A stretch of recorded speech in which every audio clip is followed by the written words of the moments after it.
vamos dar início à apresentação, né, do trabalho de conclusão de curso, cujo tema é desenvolvimento de sistemas para utilização do método diagnóstico DCTMD, do aluno Matheus Pereira da Silva, orientado por mim. E, inicialmente, eu gostaria de agradecer a presença do professor Tiago e do arquiteto de software, doutor Adilmar Coelho Dantas. Então, Matheus, você tem em torno de 20 e poucos minutos aí para fazer a apresentação, que é a primeira fase. Depois a gente vai para a arguição, que é a defesa perante a banca.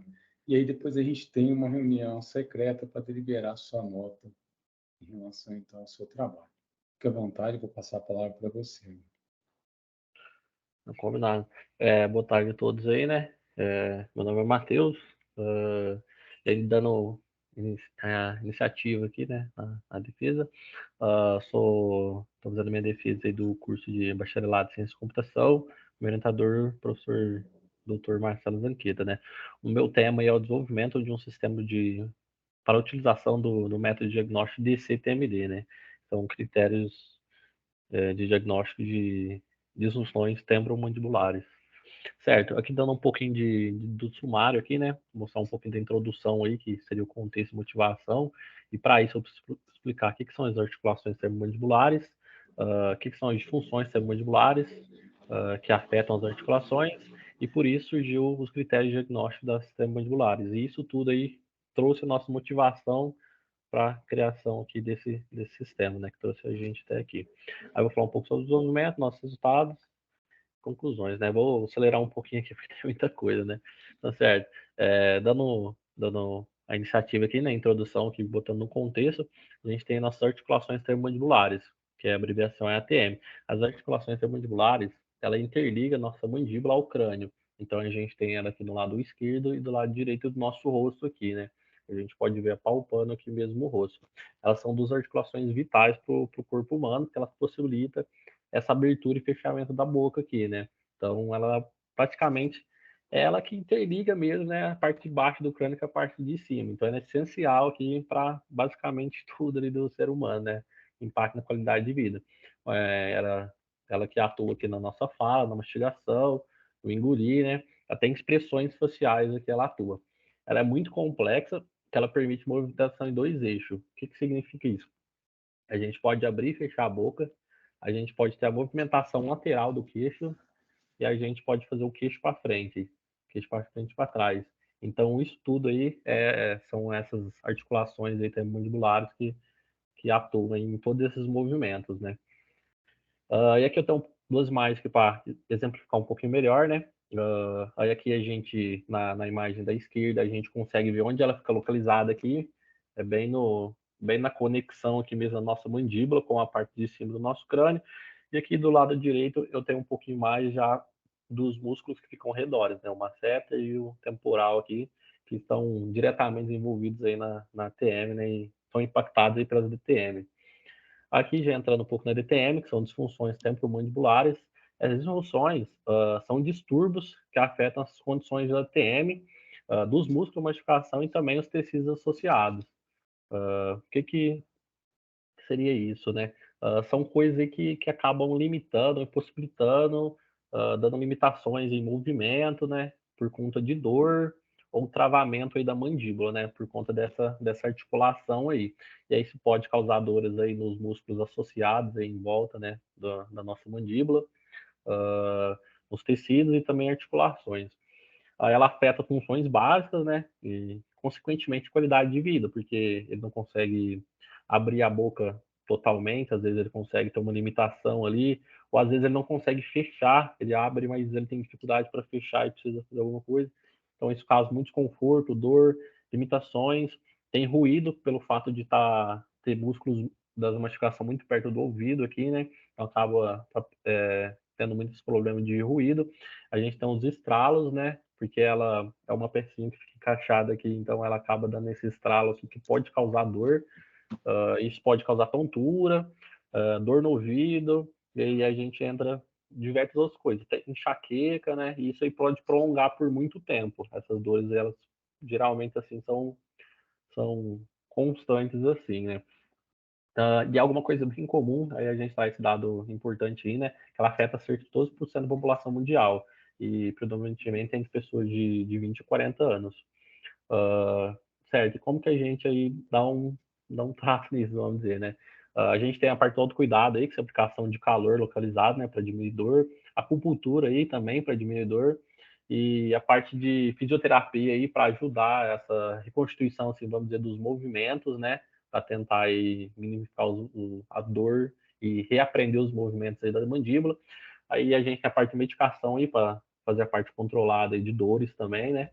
E para caso grave a gente tem essa cirurgia, mas geralmente as cirurgias são um pouco invasivas, né? Porque a gente vai mexer na mandíbula e a conexão da mandíbula com o crânio, né? As DTM elas são bem complexas e é uma diversidade de sintomas e causas, né? Então, tipo assim, muita coisa aí pode impactar aí para causar uma DTM e acaba atrapalhando aí nesse processo de diagnóstico. Aqui para dar um exemplo aí, né? Tem fatores genéticos, fatores ambientais, comportamentais, psicossociais. Então, tipo assim, é muito homogêneo. Há muitas áreas aí que podem impactar para chegar aí numa DTM, né? Nessas disfunções aqui da face. Aí dando um exemplo aqui dos fatores, né? A gente tem predisposição hereditária, né? Que são fatores genéticos. A gente aí tem trauma na mandíbula ou na face, aí, vamos dizer assim, né? Às vezes sofreu um acidente, alguma coisa assim, coisa que realmente pode impactar e futuramente aí causar uma DTM, aí, uma limitação.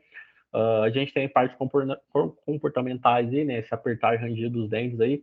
A gente tem a parte do bruxismo aí, que às vezes a pessoa tem uma outra doença que acaba levando a DTM, né? Que às vezes esse bruxismo aí, ficar rangendo os dentes, acaba trazendo alguma disfunção para as articulações. E o alto nível de estresse e ansiedade também acaba impactando aí nessas articulações aí que são vitais para o corpo, né? Então é alguma coisa assim bem complexa, que há muitos fatores que podem impactar. Aí aqui a gente entra aqui já no DCTMD, que é o critério de diagnóstico das desordens temporomandibuláres. O DCTMD, ele é um protocolo assim de diagnósticos que deve se seguir para a gente chegar em diagnósticos de distúrbios tempomandibulares, que afetam as ATMs que a gente entrou lá no contexto no primeiro slide. Então, houve essa necessidade de padronização e pela complexidade das ATM, porque são muitas coisas que impactam, né? Então, houve aí esse DCTMD, ele vem aí da década de 90, ele é a primeira aparição dele é de 96, que sugeriu aí esses critérios aí. Em 2014 para cá ele começou a ser bem já, vamos dizer assim, melhorou bastante, ganhou muito reconhecimento internacional. Então, houve uma produção muito grande aí, ele está sendo bem utilizado por conta disso. Ele é uma série de questionários e exame físico, então há necessidade ali de um profissional que entenda do assunto, que vai seguir as respostas do paciente, vai fazer exames físicos e também exame de toque, palpação ali, teste de abertura e fechamento de boca, a distância da abertura da boca, quantos milímetros, para conseguir chegar em critérios que ajudem nesses diagnósticos. O objetivo aqui do DCTMD é melhorar um diagnóstico completo, assim, né, da CTM e, consequentemente, já ajudar aí no plano de tratamento subsequente, né. Aí que eu tenho os exemplos já dos 5 questionários, né? A gente, 5 questionários, assim, vamos dizer, são 5 etapas, né? Que ele é meio que separado. A gente tem a avaliação psicossocial, que é o nosso, vamos dizer assim, é o nosso questionário de estado mental, né? Para a gente ali testar um pouco ali sobre ansiedade, às vezes, da pessoa e tudo mais. A gente tem a parte demográfica, esse demográfico ele acaba não sendo muito utilizado, que é mais ali para entender sobre a região da pessoa e poder entender se há fatores ambientais que podem ajudar nisso. A gente tem a parte de triagem. A parte de triagem aqui, ela só para ver um pouco ali do grau, assim, vamos dizer ali, né, dos sintomas. A gente entra na parte de sintomas, questionário de sintomas, que é para entender o histórico dessas dores, né, de quanto tempo vem, como que ela tá, para entender a gravidade, e a gente entra na parte de exame, que a gente entra palpação, exame físico, teste de abertura e fechamento de boca, ao teste de força, que aplica 1 kg de força, 1.000 kg de força, para entender as dores desse paciente, né? Uh, ele é bem complexo aqui, aí para dar um exemplo aqui, de como funciona, a gente tem no final de tudo, né, dado essas respostas, a gente tem um diagrama de decisão. Esse diagrama de decisão, com base nas respostas que a gente vai seguindo, a gente consegue chegar isso gera um diagnóstico ou algum procedimento a seguir, né? A gente, às vezes, pode sugerir para a gente investigar mais sobre alguma coisa. E ele é bem amplo, assim, né? Para dar um exemplo aqui, se a gente tiver presença de dor na palpação do músculo da mastigação, isso pode indicar uma DTM muscular. Mas se a gente tiver ruído na articulação temporomandibular, isso pode sugerir um deslocamento do disco. Então ele é bem amplo, assim, consegue abranger aí várias, vamos dizer assim, disfunções aí da mandíbula, né? E aqui a gente tem o nosso diagrama aí de decisão diagnóstica, um exemplo dele, né? Ele tem várias partes, aqui trouxe duas imagens dele aqui. Aqui na direita a gente tem a dor relacionada a DTM e a cefaleia. Então posso dar uma olhada ali, ó, que a dor localizada SQ3, ou seja, aquela pergunta ali, o SQ3 seria o código da pergunta. Então naquela pergunta ali, a resposta foi não. E na outra ali, que é a dor modificada pelo movimento, função da mandíbula, a resposta for não, eu sigo a setinha. Então é algo bem lógico, assim, vamos dizer, né? Ele é validado internacionalmente. Então, com base nessas respostas, assim, eu consigo fazer todo um fluxo e chegar ali num diagnóstico, né? Ele sugere um diagnóstico para mim. E aqui na direita aqui eu já tenho aqui um outro exemplo de desordem intra-articulares, desordem articular degenerativa, subluxação. O DCTMD aqui, né, como eu falei, ele tem uma confiabilidade muito grande pela sua consistência de resultados produzidos pela ferramenta, né?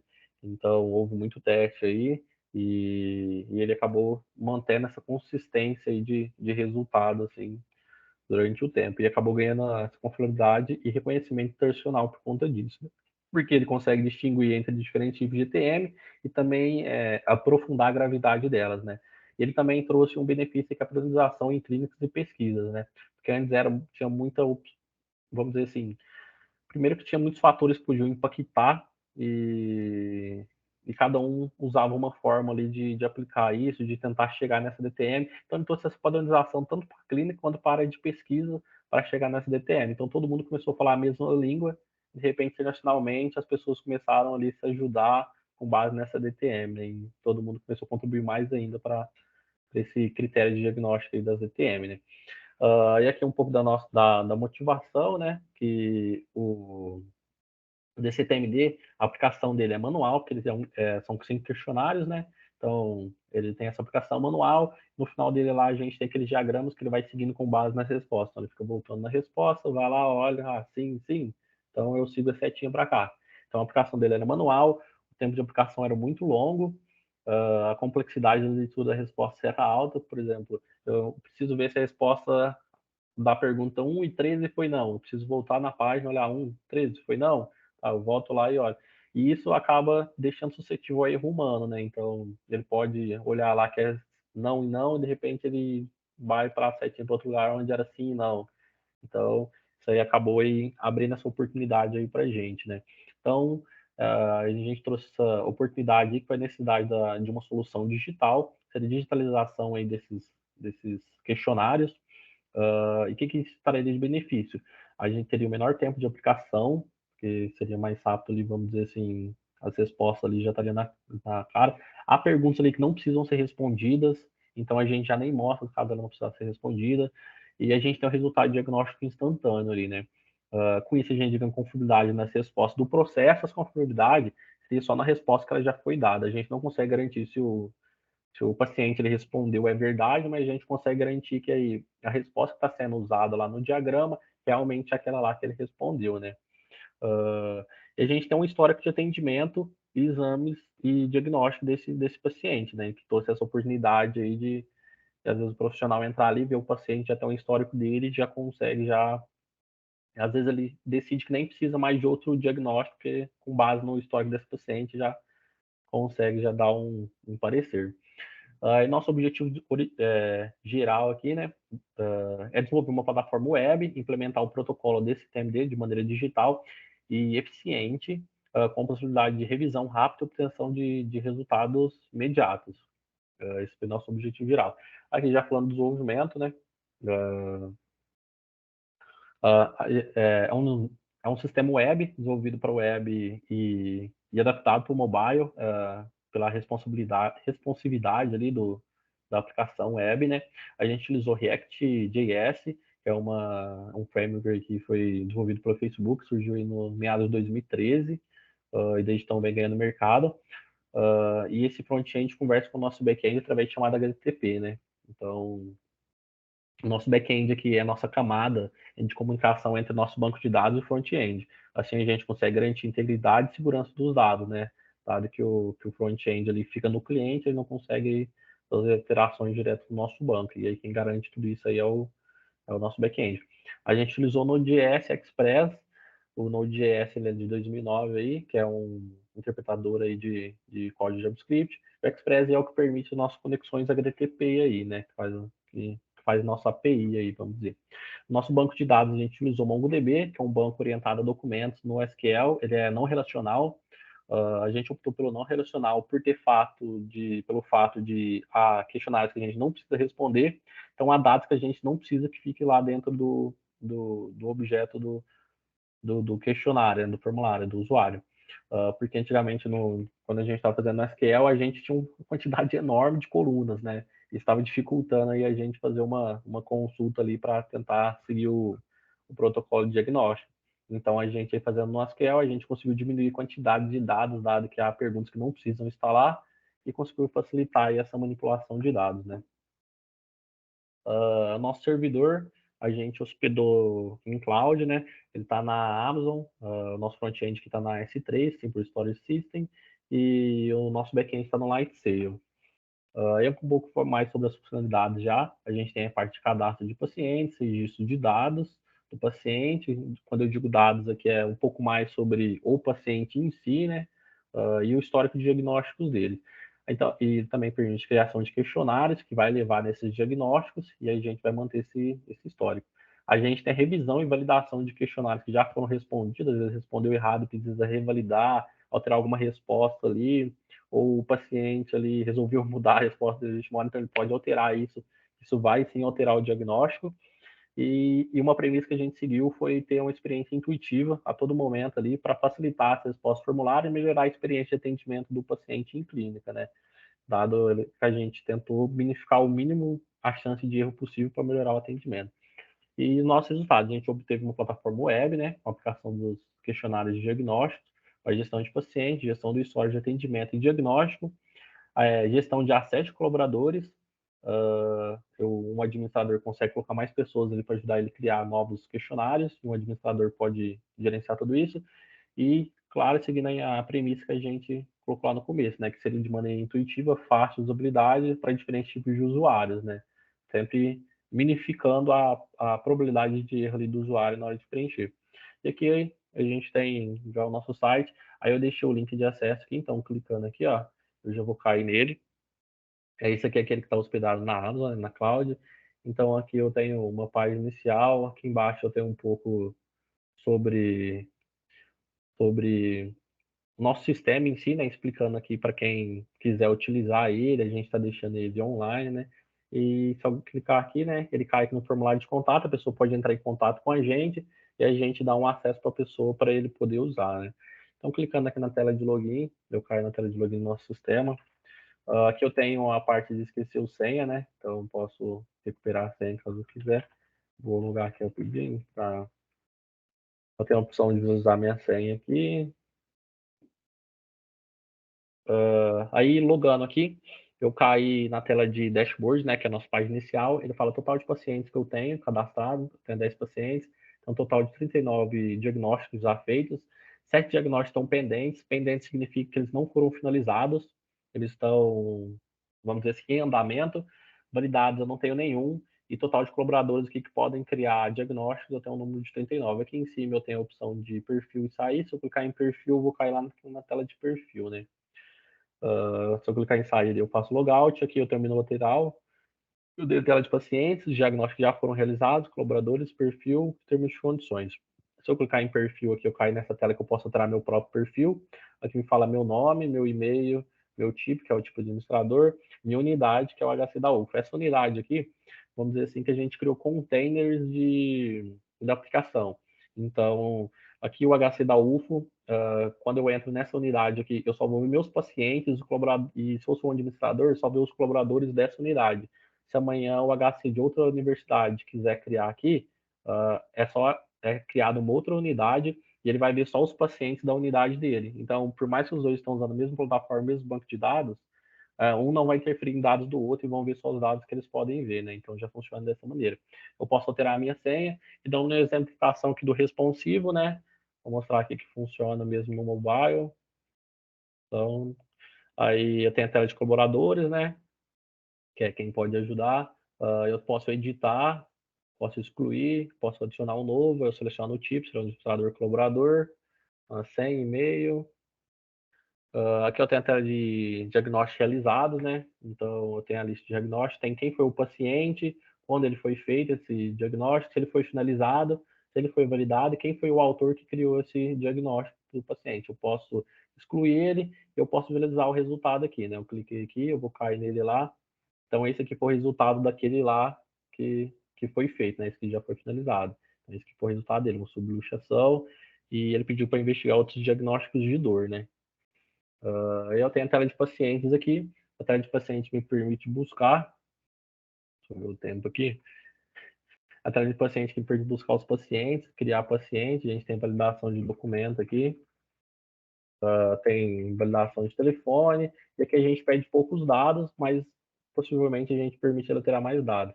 Aqui eu entro, tem os detalhes do paciente, eu posso editar, e aqui eu posso ver que já tem mais dados do que lá na criação. Que a gente facilitou a criação. Esses dados aqui são opcionais, ele pode preencher ou não. Então, histórico de diagnósticos aqui, que já foi respondido, quem criou a data foi finalizada ou não. Eu posso visualizar os dados. E se eu clicar em criar um novo aqui, ele vai iniciar um novo, certo? Ele criou um novo. Aí eu caio aqui nos diagnósticos aqui, que são as 5 etapas dos questionários que eu falei, e a última é o resultado. Aqui em cima eu tenho, vamos dizer assim, os detalhes do paciente. Se eu clicar aqui, eu posso ver quem é esse paciente que eu tô fazendo, para ter alguns dados deles para não ter nenhuma dado errado. O estado mental ele é opcional, assim como o demográfico, então eu posso clicar em pular. Aí se eu clicar no próximo aqui, ó, eu posso ir vendo que são várias as etapas assim do questionário, né, são feitas por etapas assim para facilitar a resposta. Então eu vou pular esse aqui, vem para o demográfico, eu posso pular ele também. Então os dois primeiros que são opcionais, esses 3 últimos que são obrigatórios. Aqui eu já começo da triagem obrigatória. Ele me pergunta que nos últimos 30 dias, quanto tempo durou, por exemplo, eu posso responder, na dor parecida, desaparecia e próximo. Então vou responder rápido aqui pelo tempo mesmo. Vamos ver o que vai vir pela frente aí. Aí eu tenho a tela de revisão aqui, né? Então, se eu clicar aqui, eu volto lá na tela de revisão da pergunta, caso eu quiser alterar alguma coisa, e eu posso enviar, certo? Aí eu enviei aqui, eu salvei os dados desse formulário, eu posso sair e voltar, e esses dados aqui estão salvos, né? Por causa da internet cair e tudo mais, então os dados ficam salvos. Aí eu posso ir continuar respondendo. Aí ele perguntou quanto ruído, quanto tempo aqui de ruído e dor, a dor vai e vem. Vou responder rápido pelo tempo só. Aí eu posso ir respondendo. Ele vai fazer diversas perguntas. Ele vai perguntar perguntas sobre o meu lado direito, sobre o meu lado esquerdo do rosto. Aqui, ó, se eu tive alguma mudança de dor durante a mastigação de alimentos, no movimento de abrir e fechar. Se eu tive problema para falar, para beijar, por exemplo. Aqui, ó, nos últimos 30 dias, você ouviu algum barulho na articulação? Se eu cliquei sim, ele abre a opção, tá? Qual lado que eu tive isso? Lado esquerdo, lado direito, eu não sabe. Eu posso informar aqui. Aí eu posso informar não, vou respondendo não. Se eu falar assim, ele abre aqui. Então eu posso ir. E ele vai fazendo diversas perguntas. Aí aqui no final, aqui, ele cai na revisão. Se eu clicar, eu volto para lá. Eu posso enviar. Enviando aqui, eu caio na tela de exame. Aí de exames, ele é o maior de todos, então vou passar um pouco mais rápido. Ele me pergunta sobre dor, do lado direito e do lado esquerdo. Eu falo que eu coloquei que tem dor no temporal.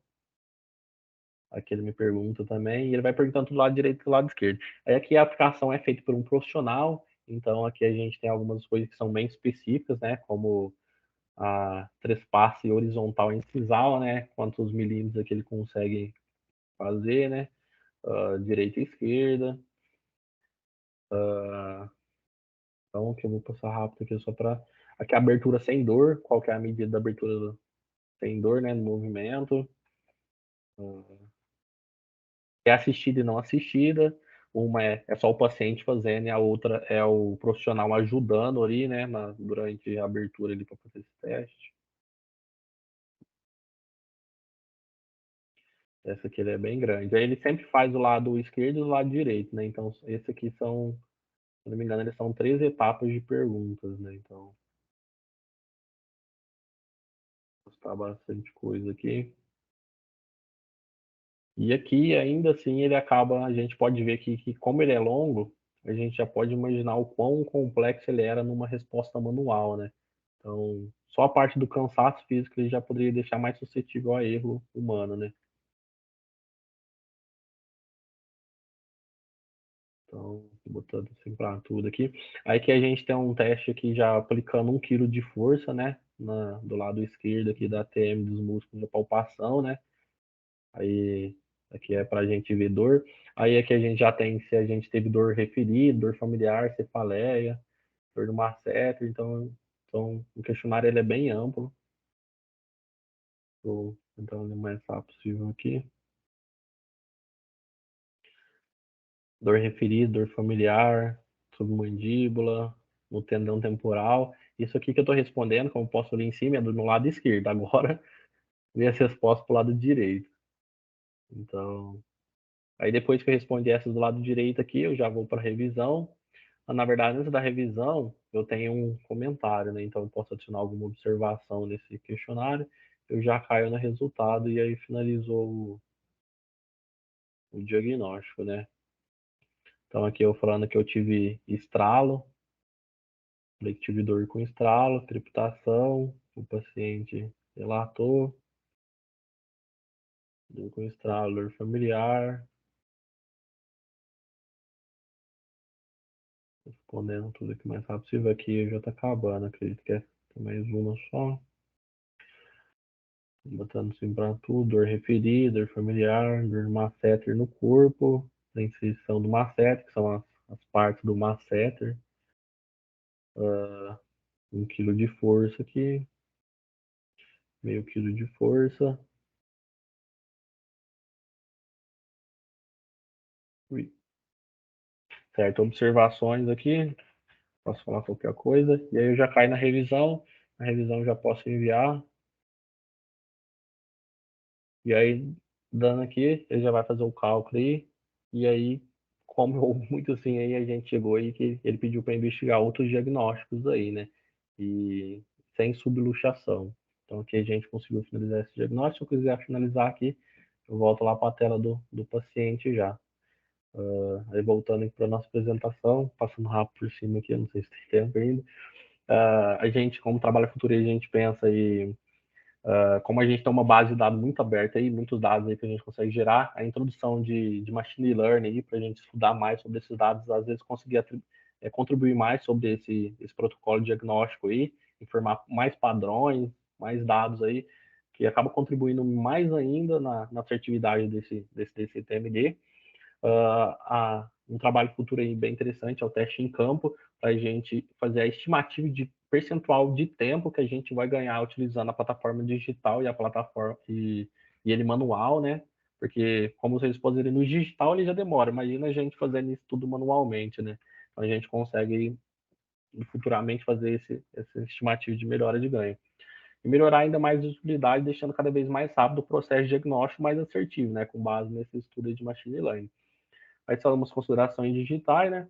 Ele já está disponível para acesso na internet. A gente já iniciou o processo de registro do software aí, né? A gente consegue fazer atualizações para a plataforma rápida, assim, né?